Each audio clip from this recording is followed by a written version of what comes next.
ಕಾಶ್ಮೀರದ ಪಹಲ್ಗಾಮ್ದಲ್ಲಿ ಅಮಾಯಕ ಹಿಂದೂಗಳ ಹತ್ಯೆ ಖಂಡಿಸಿ ತಿಪಟೂರಿನಲ್ಲಿ ಪಾಕಿಸ್ತಾನದ ಬಾವುಟಕ್ಕೆ ಬೆಂಕಿ ಹಚ್ಚಿ ಆಕ್ರೋಶ ವ್ಯಕ್ತಪಡಿಸಲಾಗಿದೆ. ತಿಪಟೂರು ಬಂದ್ ವೇಳೆ ಗ್ರಾಮ ದೇವತೆ ಶ್ರೀ ಕೆಂಪಮ್ಮ ದೇವಿ ದೇವಾಲಯದಿಂದ ಪ್ರತಿಭಟನಾ ಮೆರವಣಿಗೆ ನಡೆಸಿದ ಹಿಂದೂ ಪರ ಸಂಘಟನೆಗಳ ಕಾರ್ಯಕರ್ತರು ನಗರಸಭೆ ವೃತ್ತದಲ್ಲಿ ಪ್ರತಿಭಟನೆ ಮಾಡುತ್ತಿದ್ದ ವೇಳೆ ಭಯೋತ್ಪಾದನೆಗೆ ಕುಮ್ಮಕ್ಕು ಕೊಡುತ್ತಿರುವ ಪಾಕಿಸ್ತಾನದ ಕ್ರಮ ಖಂಡಿಸಿದ ಪಾಪಿ ಪಾಕಿಸ್ತಾನ ಧಿಕ್ಕಾರ ಎಂದು ಘೋಷಣೆ ಕೂಗಿದ ಹಿಂದೂ ಸಂಘಟನೆಗಳ ಕಾರ್ಯಕರ್ತರು ಪಾಕಿಸ್ತಾನದ ಧ್ವಜಕ್ಕೆ ಬೆಂಕಿ ಹಚ್ಚಿ ಕಾಲಿನಿಂದ ತುಳಿದು ಆಕ್ರೋಶ ವ್ಯಕ್ತಪಡಿಸಿದ್ದಾರೆ. ಇನ್ನು ಪ್ರತಿಭಟನೆಯಲ್ಲಿ ಮಾಜಿ ಸಚಿವ ಬಿಸಿ ನಾಗೇಶ್, ಬಿಜೆಪಿ ಮುಖಂಡ ನಿವೃತ್ತ ಪೊಲೀಸ್ ಅಧಿಕಾರಿ ಲೋಕೇಶ್ವರ್, ಜೆಡಿಎಸ್ ಮುಖಂಡ ಕೆಟಿ ಶಾಂತಕುಮಾರ್, ಮಾಜಿ ನಗರಸಭಾ ಅಧ್ಯಕ್ಷ ರಾಮ್ ಮೋಹನ್, ಸದಸ್ಯರಾದ ತರಕಾರಿ ಗಂಗಾಧರ್, ಪ್ರಸನ್ನಕುಮಾರ್ ಮುಂತಾದವರು ಉಪಸ್ಥಿತರಿದ್ದರು.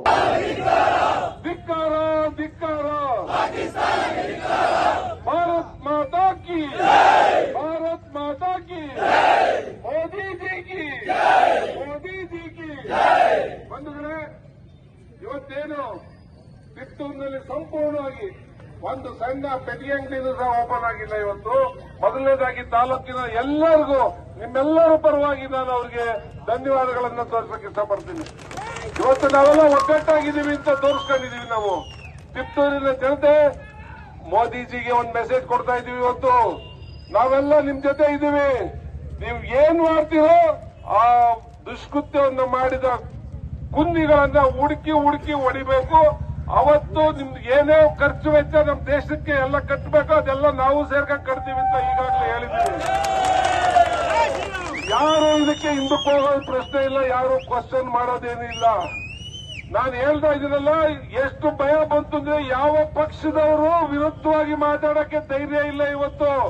ಯಾಕೆಂದ್ರೆ ಇವತ್ತಿನ ಪರಿಸ್ಥಿತಿ ದೇಶದ ಒಂದೊಂದು ಮನೆಯಲ್ಲೂ ಯಾವುದೇ ನದಿ ಯಾವುದೇ ಏನು ಇಲ್ದಲೆ ಬದುಕ್ತಾ ಇರೋದು ನಾವು, ಸುಖವಾಗಿರೋ ಜನ ನಾವು ಈ ಟೈಮಲ್ಲಾದ್ರೂ ದಿನ ಬೆಳಗ್ಗೆದ್ರೆ ಎಣಗೋ ಆ ಭಾಗದ ಜನಕ್ಕೆ ನಾವು ಇವತ್ತು ಅದು ರಾಜಸ್ಥಾನ್ ಇರ್ಬೋದು, ಪಂಜಾಬ್ ಇರ್ಬೋದು, ಕಾಶ್ಮೀರ್ ಇರ್ಬೋದು, ಅವರು ದಿನ ಬೆಳಗ್ಗೆ ಸಾಯದೆ ಪಾಪ. ಆ ಜನಕ್ಕೆ ನಾವು ಇವತ್ತು ಸಪೋರ್ಟ್ ಮಾಡಬೇಕಾಗಿದೆ, ಅವ್ರ ಜೊತೆ ನಾವು ನಿಲ್ಲಬೇಕಾಗೈತೆ. ಒಂದೊಂದು ಕೂಗು ಮೋದಿಜಿ ತಲುಪಬೇಕು. ಮೋದಿಜಿ ಅವ್ರು ಮಾಡಿದ್ದಾರೆ. ಅವತ್ತು ಸ್ಟ್ರೈಕ್, ಸರ್ಜಿಕಲ್ ಸ್ಟ್ರೈಕ್ ಮಾಡಿದ್ರು, ಏರ್ ಸ್ಟ್ರೈಕ್ ಮಾಡಿದ್ರು, ಏನೇನು ಸಾಧ್ಯ ಅಂತ ಅವ್ರು ಎದುರ್ಸಕ್ ಮಾಡಿದ್ದಾರೆ. ಆದ್ರೆ ಇವತ್ತು ಮೋದಿಜಿ ಅವರು ಏನ್ ಮಾಡ್ಬೇಕು ಅಂದ್ರೆ ಇನ್ನೊಂದ್ಸತಿ ಪಾಕಿಸ್ತಾನಕ್ಕೆ ಉಸಿರು ಬಿಡಬೇಕು ಅಂದ್ರೂ ಯೋಚನೆ ಮಾಡಬೇಕು. ಆ ಮಟ್ಟಕ್ಕೆ ಮೋದಿಜಿ ಅವ್ರ ಆಕ್ಷನ್ ಹಾಕ್ಬೇಕಂತ ಎಲ್ಲರೂ ಯೋಚನೆ ಮಾಡ್ತಾ ಇದ್ದೀವಿ. ಅದು ಯುದ್ಧ ಮಾಡ್ತಿರೋ ತೆಗೆದು ಹೋಗಿ ಅವನ್ಯಾವನೋ ಆಸಿಮ್ ಮುನೀರ್ ಸೇನಾಧಿಕಾರಿ ಎಲ್ಲೋ ಹೋಗಿದ್ದಾನೆ, 3 ದಿವಸದಿಂದ ಕಾಣಿಸ್ತಾ ಇಲ್ಲ. ಅದು ಓಡೋಗ್ಬಿಟ್ಟಿದ್ದಾನೆ. ಇಲ್ಲಿ ಯಾವಾಗ ಸೈನ್ಯ ಜಮಾವಣೆ ಆಯ್ತು ಓಡೋಗಿದ್ದಾನೆ. ಇದು ಆ ಕುನ್ನಿಗಳ ಪ್ರಶ್ನೆ. ದಯಮಾಡಿ ನಾವೆಲ್ಲ ಈ ಒಗ್ಗಟ್ಟನ್ನು ನಿರಂತರವಾಗಿ ಇಟ್ಕೋಬೇಕು. ಕೇವಲ ಯಾವತ್ತು ಸಾಂದರ್ಭಿಕವಾಗಿ ಅಲ್ಲಿ 12 ರಾಜ್ಯಗಳ ಏನು 26 ಜನ ಸತ್ರು, ಅವ್ರು 12 ರಾಜ್ಯಕ್ಕೆ ಸಂಬಂಧಪಟ್ಟವ್ರು ಅಷ್ಟೇನೆ. ನಮ್ದಿರೋದೆಷ್ಟು 30 ರಾಜ್ಯಗಳು ಎದ್ದಿದೆ. ಸತ್ತಿರೋ 12 ರಾಜ್ಯದ ಇರ್ಬೋದು, ಇವತ್ತು 30 ರಾಜ್ಯದ ಜನ ಎದ್ದಿದೆ. ಇದನ್ನ ನಾವು ಬಿಡಬಾರ್ದು. ಟಿಪ್ಪೂರಿನ ಜನತೆ ಇವತ್ತು ಕೂಗಿದ್ದೀವಿ, ಮೋದಿಜಿ ಅವರಿಗೆ ಧೈರ್ಯ ಹೇಳಿದೀವಿ. ನಮ್ದೆಲ್ಲ ನಿಮ್ಗೆ ಬೆಂಬಲ ಇದೆ ಅಂತ ಆಗ್ಬೋದಾ? ಭಾರತ್ ಮಾತಾ ಕಿ ಜೈ ಶ್ರೀರಾಮ್.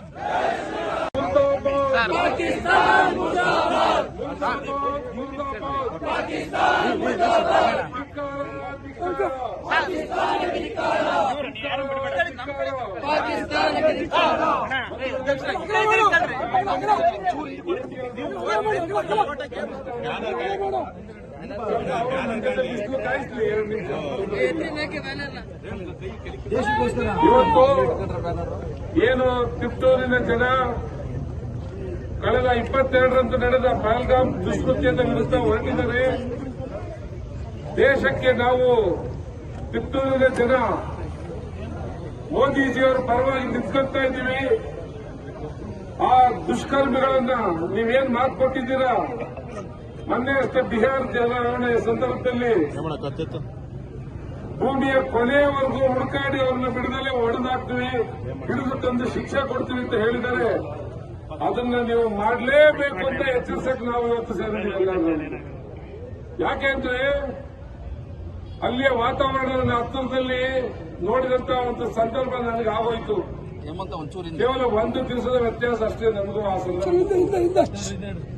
ಆ ವಾತಾವರಣ ಇವತ್ತು ಅಷ್ಟು ಭಯಂಕರವಾಗಿ ಮಾಡಿದ್ದಾರೆ ಎಂಬುದಕ್ಕೆ ಈ ಕ್ರಿಮಿಗಳು, ಈ ದೇಶದ ಅಮಾಯಕ ಪಾಪದ ಜನ ಹೋಗಿದ್ದವರು 12 ರಾಜ್ಯದ 26 ಜನರನ್ನ ಸಾಯಿಸಿ ಇವತ್ತು ರಕ್ತವನ್ನ ಭಾರತ ದೇಶಾದ್ಯಂತ ಹರಡಿಸಿ ಎಲ್ಲರಲ್ಲೂ ಒಂದು ಆತಂಕವನ್ನು ಉಂಟು ಮಾಡಿರುವಂತಹ ಈ ಕ್ರಿಮಿಗಳನ್ನ ಇವತ್ತು ಹುಡುಕಿ ಹೊಡಿಲೇಬೇಕಾಗೈತೆ.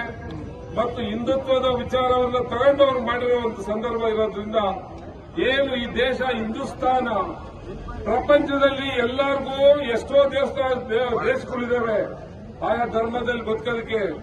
ಆದ್ರೆ ಹಿಂದೂಗಳಿಗಿರೋದು ಒಂದೇ ದೇಶ ಹಿಂದೂಸ್ತಾನ ಉಳಿಸ್ಕೊಳ್ಳೇಬೇಕಾಗಿದೆ. ಈ ದೇಶನ ನಾವು ಕಟ್ಟಿರೋದೇ ಹಿಂದುತ್ವದ ಆಧಾರದ ಮೇಲೆ.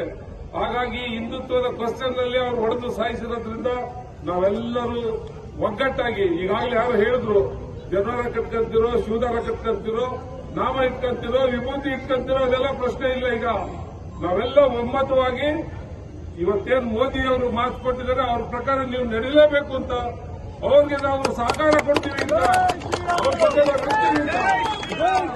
ನಾವು ಯಾವುದೇ ತೊಂದರೆಗಳು ಬಂದ್ರು ನೀವು ಮಾಡೋ ಯುದ್ಧದಲ್ಲಿ ಆ ಕ್ರಿಮಿಗಳನ್ನು ಸಾಯಿಸ್ರಿ, ನಾವು ಇಲ್ಲೇನ್ ತೊಂದರೆ ಆದ್ರೂ ನಾವು ಅನುಭವಿಸ್ಕೊಂತೀವಿ, ನಾವು ನಿಮ್ ಜೊತೆ ಇರ್ತೀವಿ ಅಂತ ಈ ಸಂದರ್ಭದಲ್ಲಿ ಹೇಳೋ ಒಂದು ಸಂದರ್ಭ ನಾವು ಮಾಡಿದೀವಿ. ಈಗ ನಮ್ಮ ಎಸಿ ಸಪ್ತಶ್ರೀ ಅವರು ಬಂದಿದ್ದಾರೆ, ಹಾಗೆ ನಮ್ಮ ಮುನ್ಸಿಪಲ್ ಕಮಿಷನರ್ ಬಂದಿದ್ದಾರೆ.